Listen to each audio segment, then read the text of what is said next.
L'opération Partir en vacances en Martinique a démarré hier pour la 15e année consécutive.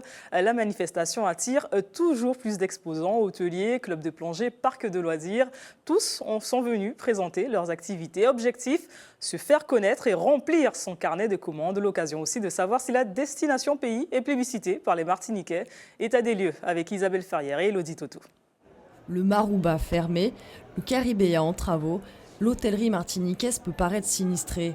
Mais en parallèle, de petits établissements voient le jour. Depuis 2 mois, le Nord Atlantique a même son hébergement, l'auberge Tantarlette. Beaucoup de clients souhaitaient rester, passer nuit ou même 2 nuits sur Grand-Rivière. Alors face à la demande, on a créé au début 3 chambres, mais la demande étant grandissante, et pour pallier aussi à l'absence d'hôtels dans l'extrême nord, nous sommes lancés dans un pari de créer 10 chambres à Grand-Rivière. Hôtels, restaurants, parcs de loisirs. Au total, une 50aine d'acteurs du tourisme local participent à l'opération Partir en vacances en Martinique. Seul investissement, l'adhésion de 250 €. Vous allez faire la chute libre de 30 secondes, 30 à 40 secondes, pour arriver à une hauteur de 3000 mètres, 3500 mètres.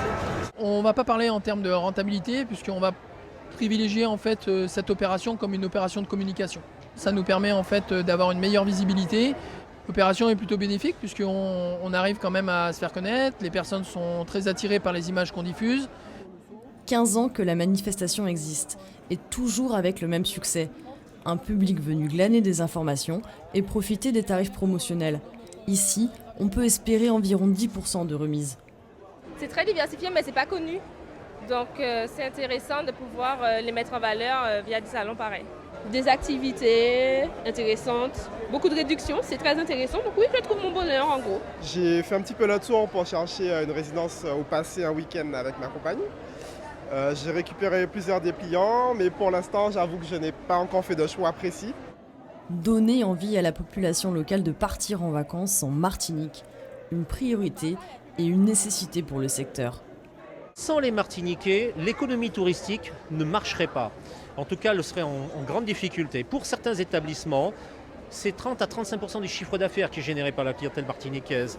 Pour inciter un peu plus encore les Martiniquais à consommer local, certains établissements proposent des tarifs résidents, à bon entendeur.